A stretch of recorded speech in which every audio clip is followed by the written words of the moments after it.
Bonjour à tous, merci d'avoir accepté l'invitation pour cette conférence de presse du comité de soutien du mouvement du 20 février. Un mouvement qui a commencé donc, depuis le 20 février, initié sur Facebook par des jeunes Marocains désireux d'avoir un véritable changement démocratique au Maroc.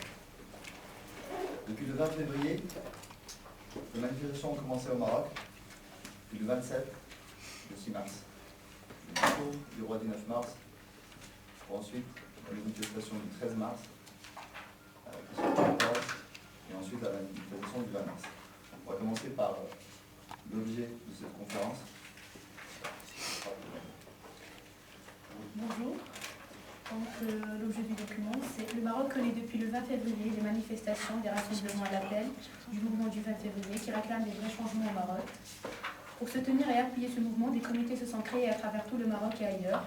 En France, plusieurs organisations d'origine marocaine ont mis en place le 20 février un comité de suivi pour mobiliser et mener des actions dans le cadre de ce mouvement. Ainsi, le comité de suivi du 20 février a appelé à 2 rassemblements par des droits de l'homme, le 20 et 27 février, à 2 manifestations en direction de l'ambassade du Maroc, le 6 mars et le dimanche 20 mars. Plusieurs violences et interventions brutales policières ont été commises à l'encontre des manifestants au Maroc. À Rabat, à Khouika, à Tanger, à Fès et à Sflo, non loin de Fès, le jeune Kalim Chaïf, 21 ans, a payé de sa vie son engagement pour la démocratie et la justice sociale. Suite au passage à tabac par les forces de l'ordre, Fedwa Al-Adoui, jeune de 25 ans et mère de 2 enfants, est la première femme à s'immoler par le feu dans la région.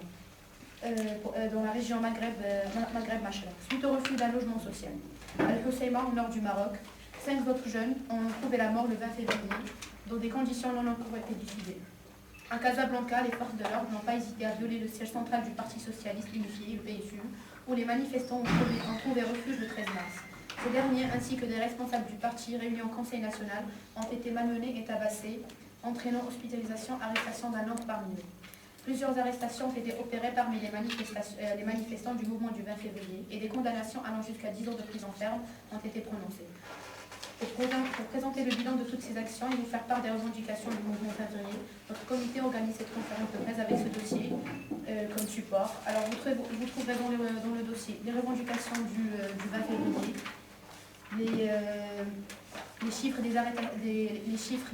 les statistiques des arrestations au Maroc et des manifestations qui étaient dans plus de 100 villes marocaines le 20 février, le 27 dans plus de 53 villes marocaines,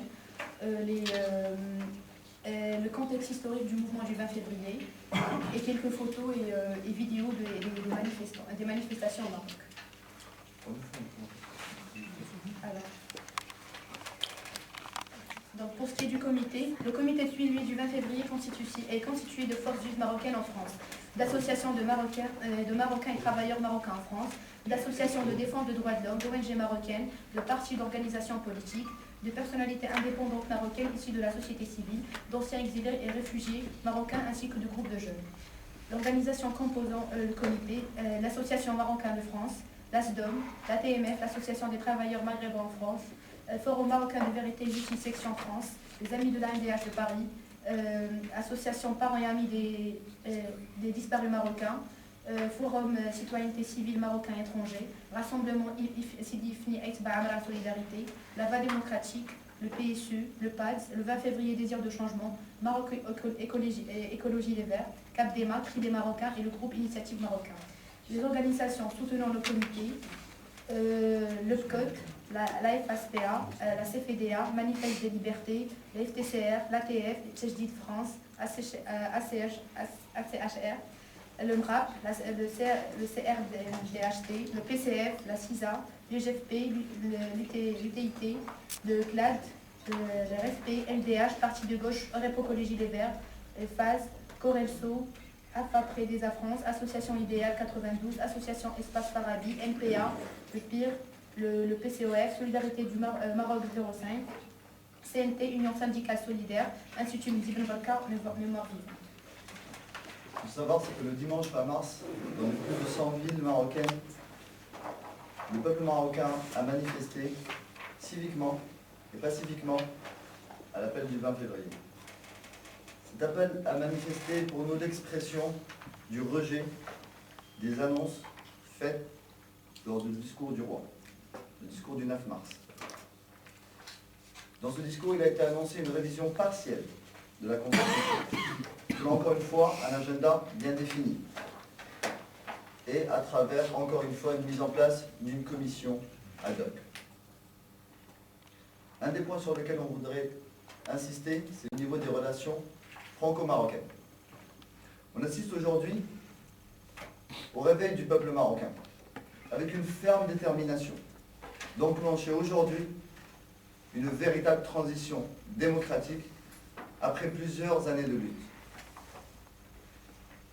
Et dans ce contexte, on adresse un message à la diplomatie française et à son représentant, M. Alain Juppé, qui le 17 mars dernier, à la tribune de l'ONU, déclare comme étant courageux et visionnaire la mise en place d'une monarchie constitutionnelle. Il faut savoir qu'une monarchie constitutionnelle existe au Maroc depuis 1962.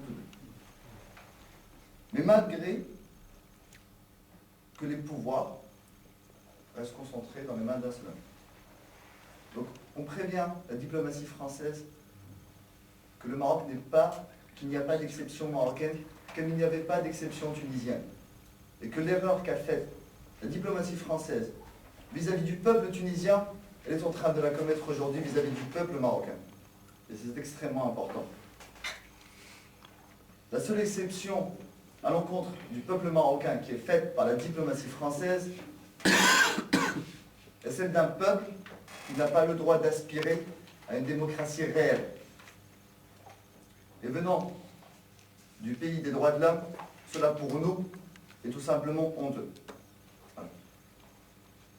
Je laisse place aux questions pour que nous puissions tous ici répondre. Je vous en prie. Charles Sambou de l'AFP. Sur le discours de Leroy, vous ne croyez pas au fait à ces annonces vers une monarchie plus constitutionnelle, parce que jusqu'à présent c'est quand même absolu, on va dire. Donc vous jugez que c'est insatisfaisant, et qu'est-ce que vous souhaiteriez comme annonce supplémentaire? Vous savez, comme ça vient d'être dit, il y avait une constitution en 1962. Mais il y avait une autre en 1970, juste après 72. Et puis après, il y avait des constitutions en 96. Bref, les constitutions se suivent, mais ils se ressemblent. Et ce qu'on veut, et ce que la jeunesse marocaine veut, c'est que, enfin, que l'État marocain devienne un État de droit.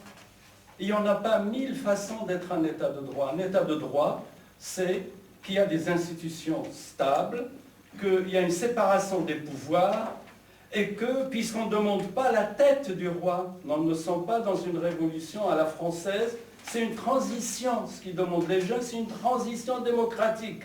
Et que le roi règne et que le pouvoir soit celui qui soit comptable de ses actions.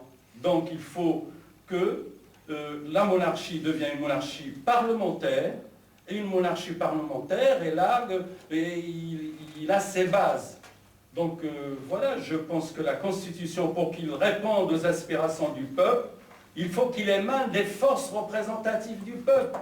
Si on fait une Constitution qui part de celui qui a intérêt de la faire, et on désigne ceux qui vont faire une Constitution, il va de soi que ça sera une photocopie de ce qu'on a déjà vu, avec bien sûr quelques changements. Mais pour que la Constitution soit authentique, il faut qu'il émane des forces démocratiques du peuple marocain. Donc c'est tout ce qu'ils demandent les jeunes du mouvement de 20 mars.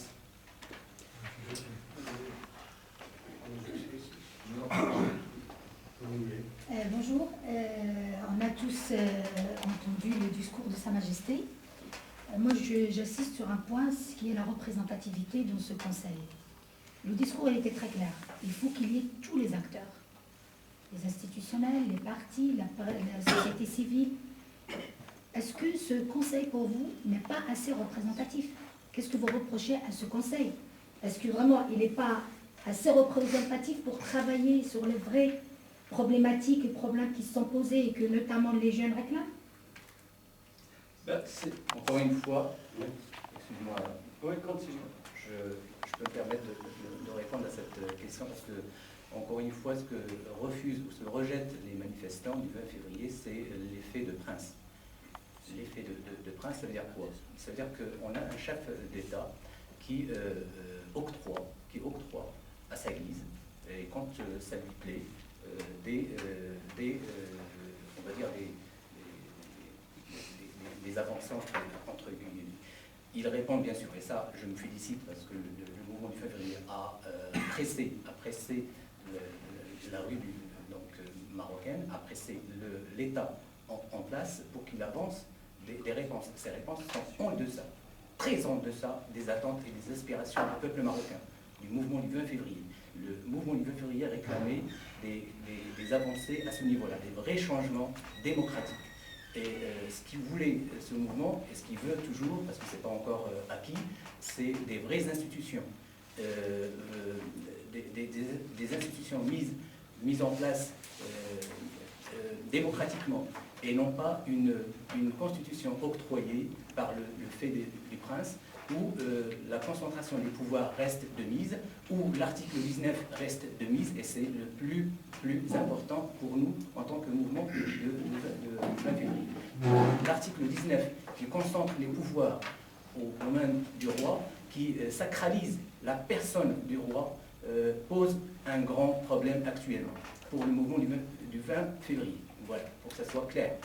Et si je peux me permettre, vous avez dit que le discours était très clair. Ceci dit, la plupart des gens s'accordent pour dire que le discours était très flou, justement.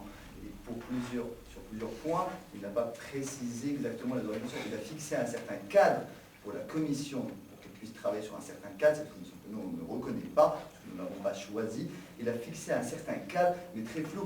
Il a fixé un cadre dans lequel ses pouvoirs à lui n'étaient pas du tout sujets à une quelconque réflexion faite par cette commission propre en soi. Donc c'est aussi un point très important. Et je vous laisse sur oui, c'est un petit peu dans ce même sens que vient d'être dit.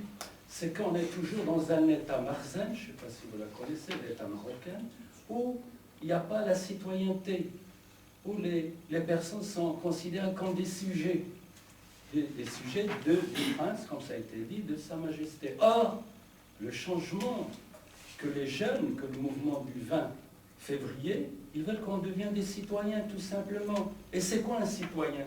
C'est qu'il y a une justice pour tout le monde. Et qu'on est à l'intérieur, à l'extérieur de la justice, égaux. Or, on assiste que l'État marzen actuel, l'État actuel, il n'y a pas une égalité, ni à l'intérieur de la loi, ni devant la loi. Et c'est pour cela, je ne vois pas un petit peu pourquoi cette crispation. Mais le peuple marocain, et les majeurs, si les autres peuples sont instaurés des régimes démocratiques où il y a la citoyenneté, pourquoi on va garder dans cette spécificité, comme les spécificités marocaines, on dirait que le Maroc est en dehors du temps et en dehors de l'espace. Or, il s'avère qu'il n'y a qu'une solution. Les peuples se libèrent. Le peuple marocain, il a donné cher pour son indépendance. Que le peuple marocain, il a imposé, dès l'indépendance, une constituante. Or, il y avait un coup d'État qui est fait en 1960, parce qu'on a laissé la constituante et on a offert une constitution. Or, ceci nous a amené que quoi? Dans des conflits inutiles, et on a les aspirations du peuple, on les a laissées à côté. Maintenant, la jeunesse, comme le mouvement de libération marocaine, il demande, il aspire à la libération de son peuple. Et c'est logique qu'on ait une constitution. La constituante, on peut trouver des formules. La constituante élue, on peut en discuter de quelle instance représentative qui doit faire. Mais si moi je dis, eh bien, je vais faire une instance indépendante. Il y en a tellement de commissions, de conseils qui sont désignés, et on en parle tous les jours, il y en a un, mais ils sont toujours, quoi, ils disent, vivent les décisions du pouvoir. Or, on peut se dire, une instance qui est indépendante doit répondre aux aspirations du peuple. Pour répondre aux aspirations du peuple, il faut qu'il y ait les partis politiques, les associations de droits de l'homme, la société civile, cette jeunesse, parce que c'est elle l'affaire de lance de ce changement. qu'on est en train de dénigrer, désinformer, qu'on est en train de dire que c'est comme de la jeunesse dans le monde, et ils sont capables d'amener la liberté à leur peuple, et que la nôtre, eh ben, ils sont des défectueux, et on a entendu pas mal de mauvaises choses sur ce mouvement. Non, je me posais la question, la suite maintenant du mouvement, parce que vous avez eu la réponse du roi, qui est une non-réponse, il avait fait le même discours peu ou prou il y a plus de 10 ans. Est-ce que, justement, les revendications des jeunes du mouvement du 20 février, à savoir la démocratie parlementaire, est-ce que c'est compatible avec la famille alaouite? Est-ce que... Je présente le journal à gauche, le journal du parti de gauche. Très bien, c'est ça. Alors j'ai deux questions. La première, je voudrais savoir si le mouvement qui actuellement concerne les journalistes de la MAP, quelle est la relation de ce mouvement? Est-ce qu'il s'inscrit dans le mouvement général de soulèvement au niveau du Maroc? La deuxième question, je voudrais une réponse aussi précise que possible, c'est la suivante. Quelle est l'attitude des partis politiques, en particulier de gauche, PPS, USFP, etc., la liste est plutôt courte, hein, je m'arrêterai là, Istiqlal à la limite, par rapport à ce mouvement, le mouvement du 20 février. Je voulais rajouter un petit complément. J'ai relu, là, il y a encore quelques mois, les discours et les programmes politiques de Mehdi Ben Barka. Il semblerait que, justement, ce que réclament les jeunes, c'est peu ou prou ce que voulait, ce que avait pensé pour le Maroc Mehdi Ben Barka. Donc, il a été tué pour ses idées. Est-ce que vous ne craignez pas que les mêmes idées, 40 et quelques années plus tard, ne vous ramènent pas dans une situation d'année de plomb, puisque la famille alaouite, les mêmes, sont toujours au pouvoir? Bonjour, pour l'élève de relations internationales pour le Parti communiste français. J'avais deux petites questions rapides. Et je voulais savoir quel était l'engagement du mouvement social, syndical, dans le cadre de ce mouvement démocratique, et est-ce que vous portez en même temps les revendications démocratiques des revendications de type social sur la situation au Maroc, sur la répartition des richesses notamment? Et la seconde question, c'est que à travers les dernières propositions du roi, comment réagit l'opinion? J'entends bien qu'elle ne répond pas en quoi que ce soit à vos attentes et à votre implication, elle tente de les emmener dans une impasse.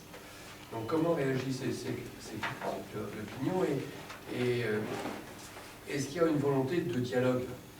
Parce qu'évidemment, le roi peut annoncer son projet, celui-ci ne répond pas à vos attentes, ce qui est légitime, ce que vous avez dit.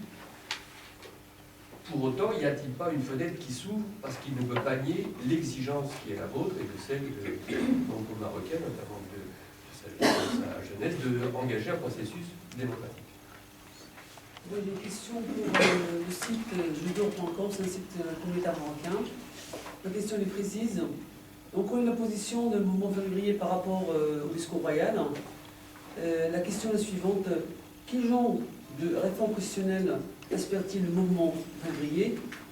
Et la réponse à qui j'attends une réponse précise. Quel genre de réforme constitutionnelle vous voulez dans le mouvement?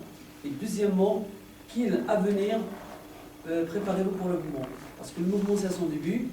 Le combat vient juste de commencer. Comment le mouvement se voit-il dans le cours d'année, les années prochaines, les années à venir? Et comment pense-t-il s'imposer en tant que négociateur face à un régime qui, jusqu'à ce jour-là, ne le reconnaît pas? La question précise de la reconnaissance du mouvement février et l'étape suivante, c'est d'avoir une négociation pour une réforme constitutionnelle. Merci pour votre réponse. La dynastie alaouite et la démocratie. Rose, tu pourrais nous parler d'abord des perspectives du mouvement, parce que c'est bien. Donc le mouvement ne compte pas s'arrêter ici. Il compte organiser d'autres manifestations. À Casablanca, il y a une manifestation prévue le dimanche prochain. Il y a aussi des sit-ins devant la télé marocaine devant Lausanne, qui dimanche dernier a relayé des informations fausses. Et il y a aussi une journée de boycott pour la télévision marocaine de ZAN. Donc, et pour le moment, on attend encore des informations sur les prochaines actions comme d'autres manifestations, mais le mouvement ne compte pas s'arrêter à... Juste précision, boycotter une télévision, c'est pratiquement. C'est pas la regarder. Ils sont là, regardez.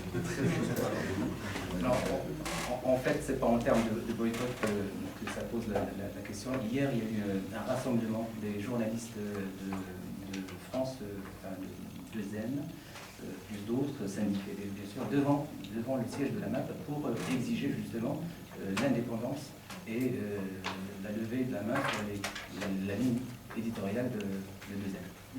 Voilà. Dans mon souvenir, de ZEN avait été créé justement pour être indépendante vis-à-vis de la Tout à fait.